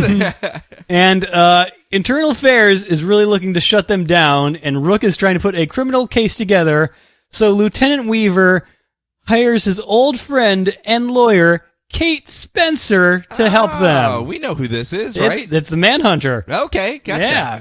The Lady Manhunter. Mark and Draco's Lady Manhunter, which was one of the great, critically loved, underread series of the late 90s, early 2000s. Gotcha. So we're kind of backfilling all of the surrounding cast here with this second wave of books. And since we had, what's her name show up in Detective as well? Maggie? Yeah. Well, not Maggie. Oh, Renee Montoya, yeah. Renee Montoya. So yeah, we're getting all of our characters here. I'm not going to lie. When it looked like they were going to try to force Batwing into Gotham by Midnight, I'm not sure if that's going to work. I'm not sure if that's who I want. And then they go and they put him off into Batgirl as like as a young tech guy, startup guy. Like, oh, I am fine with that. Oh, you're going to bring Manhunter in instead? I have no issues with this at all. Yeah. You win this round. Yeah. As you shake my fist, as you shake your fist at me. I shake your fist at you. Yeah, man. Why am I hitting myself? Well, good. What did you think of the artwork? I have to ask because... Yeah, I was complaining about how beautiful it was during the preview. Honestly, it seems as though he, in order to follow up Ben Templesmith, it's still very much his own style. It's not as, I don't want to say sloppy, but it was sort of a controlled chaos with Templesmith. Sure. He seems to have loosened things up a little bit, and I like how it looks. Okay, like he's really getting more of a handle on the characters. Yeah, I flipped through it, and I think it was mostly the color work that kept a similar tone at the very least. It doesn't have that what is that, sepia tone? Yeah, it doesn't have the sepia tone. Yeah, it has actual color again, but that worked for Templesmith, and I think with this one, I think it works a little bit better. But it still feels joined at the same time. The Ghost was a little less otherworldly nightmare. It was just like a skeleton with a lab coat. Sup? How's it going? I'm a skeleton. Ghosts aren't very exciting when it comes to things. No. We did fight. I don't know, some other god, elder god, the last arc. So the ghost skeleton scientist guy, not going to be as big of a threat. No. But our last book, I give you Deathstroke, number 7. Try sell me on this one, man. I can sell you on this one. I really do think I can. It's being written and drawn by Tony Daniel with some assistance on the writing part from James Bonney. I don't think I'm familiar with that stuff. So. Slade Wilson, of course, Deathstroke, ultimate mercenary, ultimate warrior for hire, has mysteriously been given back his youth and his eye and thrown in with a covert operation team known as the Dead Bastards. Ever since he got his youth back, no one believes he's actually Deathstroke, so he's had to throw in these people because he can't get work elsewhere. No one believes who he is, so whatever. But now he has been contracted by the Greek god Hephaestus to kill a Greek god that has gotten to be a bit of an annoyance, a little bit of a thorn in his britches. Ooh, these Greek gods. So he has shown up, offered him a giant satchel of drachma, the Greek currency, a bunch of gold coins, and given him the Godslayer sword and said, you'll figure out the rest, right? Yeah. You just gotta go kill this god thing. I'll hang out for a bit and help you train with it. Because you would think Deathstroke would be much better. Younger, 2 eyes now, Godslayer sword. Apparently depth perception, muscle memory isn't there anymore, and this Godslayer sword keeps randomly changing shapes and weights to different weapons, so as he's like trying to use it, all of a sudden it'll turn into a giant claymore, and then he's like, whoa, that was not what I was in the middle of trying to swing with. So he's having some issues, but eventually he masters it. It is quasi-sentient, though. It seems to guide his hand more than he guides it, and he doesn't quite look that whatsoever. So they go, hey, you need to head on over to Themyscira. That's where we're going to get portage over to find this god. And Deathstroke goes, well, I need to make a quick stop first, and then I'll meet you guys over there. You, Hephaestus, and you, Spanish Inquisitor guy that works for the Dead Bastards. We'll head on over there, and we'll take care of this contract. So he heads off to this safe house of his where he finds his daughter Rose and goes, hey, I know you and my other son Jericho don't really want to see me right now. And she goes, you grew back an eyeball and you're like 2 years older than us now, Dad. That's weird. That's creepy. Even if you didn't do all the crazy stuff prior, I wouldn't want to hang out with you. Go away. And Deathstroke's like, yeah, I guess I could understand that one. But I wrote this letter for Jericho, so if you could give it to him next time you see him, I'd be really happy. And that's when his plane shows up to take him off to Themyscira, and he's like, get a haircut, you hippie. And put a stamp on there. So he ends up getting in the plane to fly off to Themyscira, and Rose ends up taking the letter back to the house where she finds he has left the satchel of the gold coins for her to live off of, and it's like, hey, I still love you, I still care. But she hates him. Yeah. So she actually burns the letter for Jericho, not giving it to him, and will never give it to him, obviously. Man, he's going to have that terrible afro forever. No, I'm never going to get rid of it. So this is where this book starts to get a little off kilter, because Deathstroke flies to Themyscira and lands there, and Hephaestus is going, okay, you need to go into Tartarus. That's like our underworld in Greece. And that's where you're going to find this god. He's more of a titan. Wonder Woman just left the door wide open. Well, I mean, it's insane, really. But you're going to find this god. He's actually a titan by the name of Iapetus. Sure. He's the god of mortality or of men, pretty much. And he goes, okay, well, if this guy's annoying you, you already paid for it. I'll get in there and kill him. Well, Hephaestus is going, well, he doesn't annoy me. I'm just acting as a contract man for someone else. You know, gods and their games and all that. And he's like, yeah, whatever. I don't know anything about gods. I'm a mercenary, so I'm just gonna go do this. And Hephaestus is just yelling from the beach like, and make sure you avoid all the ladies. They don't really like the guys around here. Just FYI, I don't know why. Some part of their anatomy that they may not like. They don't care for. They just do not care for it whatsoever. No. So be careful. And he's sneaking around. Doop. Gets completely lost on Themyscira. Cannot find this thing whatsoever. And he's just kind of stumbling around, hiding from guards like, probably should have asked where it was before I just stomped off onto this island. And all of a sudden, the sword manifests this giant head of Hephaestus because he can communicate through him through the sword. So it's like, hey, Deathstroke, what are you doing? Why are you roaming around through the jungle like this? He's like, no, this is too much. I cannot have the Greek god of smithing looking over my shoulder all the time talking to me. He's like, you won't even notice I'm here. I'm just going to help you out. Look, it's over there, the direction you need to go. And he's like, yeah, I found it. I found your stupid TARDIS. And he goes, no, it's Tartarus. Tartarus, whatever. Here it is. It's got all these chains on the doors, but you're saying my mark is on the other side of it. And he's like, yep, that's where he's at. Okay. And he just kicks down the doors and shatters them and splinters them and just goes strutting on in, murdering all the demons that are inside there until he finds Iapetus. Or is it Iapetus? Because as the smoke clears, it's just this statue of Iapetus standing there, not moving whatsoever. And Hephaestus is going, crap, this is one of those games. I think we got set up. We should probably get out of here. And Deathstroke is standing there going, no way, man. Not going to do it. He's totally in that statue. He's waiting for us to leave. I know he's in that statue. And he's just standing there, hunched down with the sword in his hand, staring at the statue. And Hephaestus goes, dude, we have to go. This is obviously and clearly a trap. And Deathstroke is saying, nope, not going to fall for it. He's in there. I know he's in there. Any second now, those eyes are going to open or they're going to glow red or something, and I know he's in there. And Hephaestus goes, dude, come on. We have to go. And that's, of course, when the eyes start glowing red. He's like, ha! Ha! I told you he's in there. And he just lunges at the statue and starts hacking it up into little pieces. And it just explodes out into the shrapnel of stone everywhere. Right past Deathstroke. Right out the door. Keeps rolling along all the little detritus and then flies off into the sky. And he goes, huh. Well, that was kind of anticlimactic of my battle against the god. I kind of expected a bit more. Clearly, it was an escape path for this Iapetus guy to just get away. And Hephaestus's giant floating head has two giant floating hands that just go, as he's doing that. And as he's just kind of standing there looking around, another voice joins the fray and goes, what the hell?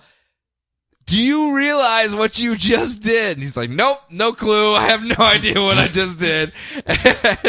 And we turn around to see it's Wonder Woman, and she's going, you just released the death of this island upon it. That's it. Surrender now or die. You're coming with me. And he's just like, arms up in the air like, that's Deathstroke. That's what I do. Again, it was so lighthearted. It was not what you lighthearted Deathstroke.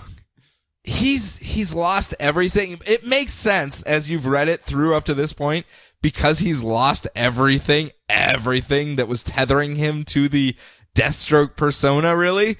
He's just kind of like, well, I got a couple more years on the docket now, so I guess I might as well have fun with this while I'm doing it.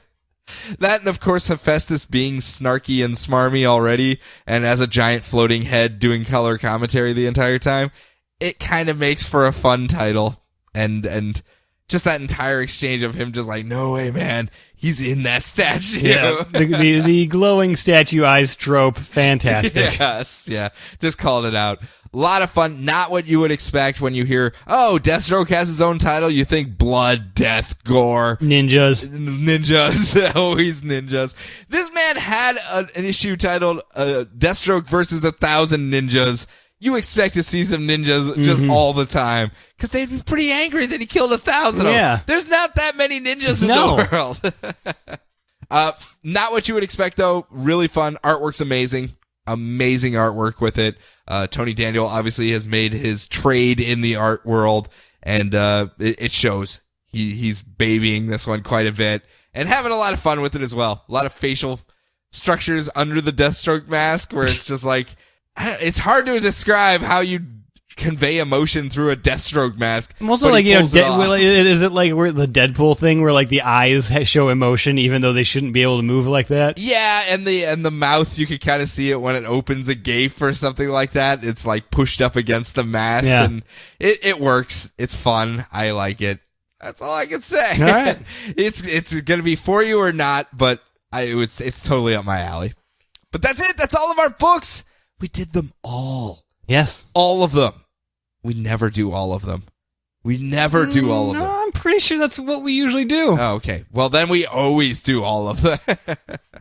But as a reminder to you guys, go out there and buy these books. DCYou has taken the gamble and has basically said, we are going to have different tones, different styles. They may not be to your liking. But if it is to your liking, it's probably directly aimed at your tastes, and you're probably really gonna like it. So take some gambles. I'm not saying throw away money. I'm saying take a peek, flip through it at your LCS at least, and see if its new direction is something that's in your wheelhouse. Give it a try. The main thing I'm really impressed with this month, I expected chaos, gnashing of teeth, screaming, hellfire all over the internet. People have been pretty understanding as far as the whole, oh, well, that's the direction they're going with it. That's not really my thing, but holy crap, this is not what this Martian Manhunter title is not what I was expecting at all, and I love it. Or, this, Deathstroke book. Holy crap, where did this come from? This isn't what it's usually like, but it seems fun. I'm enjoying it. I'm gonna support this title. Things are not quite what they would seem at face value. Don't judge a book by its cover. Give it a shot. That may be Prez. That was a pretty accurate cover. That was a pretty accurate cover, but a really, really great book at the same time. Political satire. Yeah. Has a place for me, and smart. A lot of these books are smart. They're being very creative in their storytelling methods, whether it's the delivery method itself or the character work that they're doing with it, because there's some slow burns out there. Yeah. There are some slow burns that are dangerous. You do not come out with a #1 issue in today's market with a slow burn. Yeah. You usually come out fireworks and explosions and guns a-blazing and holy crap, the universe will never be the same after this issue. And these ones are coming out slow, plotting, methodical. Not all of them. Some of them are coming out with the fireworks, but there's a couple of them out there that are like, we want to build a world for this character, and it's going to take some work, but if you're willing to put in the legwork for it, you're going to have some fun down the line. And I think that's dangerous and risky and brave, and I can only say Twix to them for that. I think that's all we can say. That's all we can say is Twix. Twix to you. Since we can't use kudos. Yeah. We cannot. You took that away from me. Bastard. So, let me see. What else do we do in this? Next week's books, but I didn't bring up next week's books yet. So, Brian, you have never done this before, ever. I know. Tell the people a story here for a couple seconds. Well, let's see.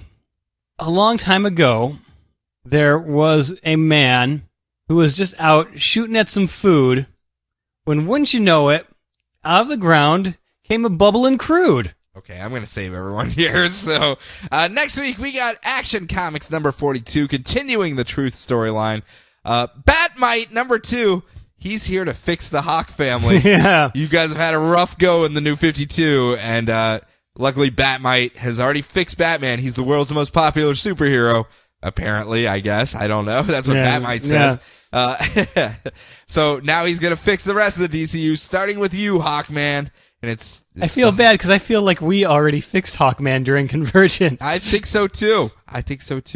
Batman Beyond number 2, another one of those books that's being slow in building its world, but really intriguing. Really, really intriguing. Bizarro number 2. On his way to Bizarro America, aka Canada. Bizarro, we love you. Yes, we do. And Colin, we love you as well. Detective Comics number 42. Green Arrow number 42. Holy crap. Covers, man. Covers. Oh, really? Really liking them. Green Lantern number 42, continuing to be a renegade. Lobo number 8, being sexy time on the cover now. Why keep it in the pages? Yeah. I'm going to be sexy time on the cover as well, so everyone knows what they're in sexy for. time all the time. All the time. 70% of the time. Yeah. Midnighter number 2. Yes! Omega Man number 2. By the way, everyone, the semi-official Tumblr for Midnighter is midnighterpunches.tumblr.com. Which works.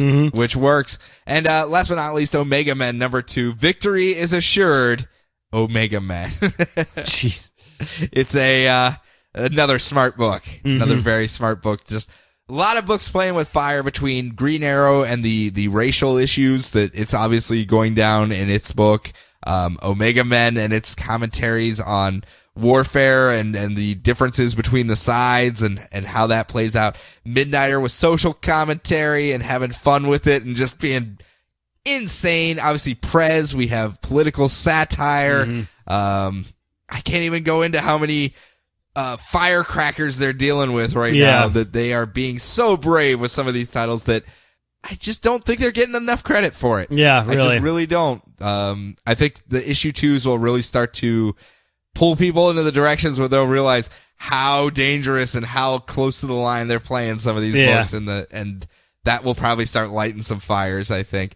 A lot of folks were actually intrigued if there was going to be blowback against JL 3001 because of the Guy Gardner jokes back and forth between the guy-girl fluid gender stuff. Okay. Whether that was going to backfire, and it was seemed pretty silent. No one really said anything. That's such a slapstick book, though, that you just have to take everything in it. Yeah, it's hard to take it seriously. Yeah, exactly. You really can't jump on that one as, obviously they are making social commentary on gender issues. Like, no, they're not at all.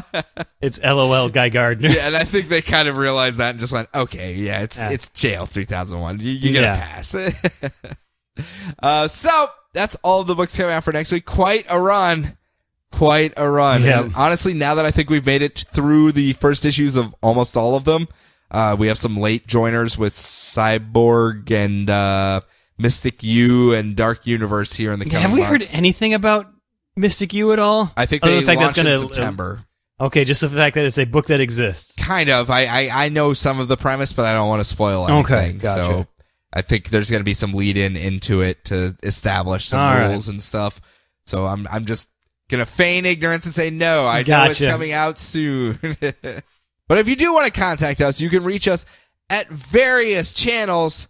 Where can they reach us, Brian? The internet. I believe that's the only one, really. DCR podcast everywhere.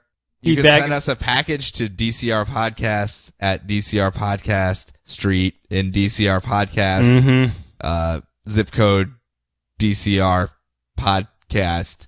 I think I've said it enough. Do you think we got our branding done? Yeah, I think so. Yeah, I think we're good. We're like, we give a shit, honestly, to be frank. We're not trying to sell anything. Or, I mean, I don't think we've done anything as far as marketing. So if you do want to find us and ask us a question, though, we might answer it eventually. Yeah, we try to answer them as quickly as we can. It's been a little rough of late, but we do put forth the effort, I assure you. But that's it. That's our show for this week. Brian, you got something for me at the end? You usually have something to pimp here. Well, I saw a very small, low-budget indie film called Jurassic World. Oh, did you? Yes. How did that work out for you? It is not a movie you need to think at. No? Nope. Are there dinosaurs? There are dinos. Do they ice skate? They do not. Do they rollerblade? No. Do they eat people? Yes. Oh, okay. I was kind of hoping they just rollerbladed around. Skateboard, yes. Rollerblade, no. They skateboard? Yeah. That'd be kind of... Is it a pterodactyl on a skateboard? No. I've always wanted... That's on my bucket list. Really? I want to see a pterodactyl on a skateboard. Well then. Might have to fix that one. Very specific. And he has to be doing a trick of some sort. Okay. I was going to name it, but then it didn't really matter, so... Ali. What? Flip. You played Tony Hawk once? Fishbone. Is your knowledge that yeah. you're kicking out here? But that's it. That's our show for this week. So hopefully you enjoyed it. Hopefully you give these books a try. Next week we'll probably start getting into more of the humor aspects. We were giving everything a fair shake for number one, and now it's by their own merits. So writers and artists be warned. I don't think we're mean at all. So yeah. We kind of like to have fun and just poke in the ribs a little bit. Yeah. So join us next week. Until then, enjoy your books, enjoy your week, enjoy your lives, and we will talk to you then.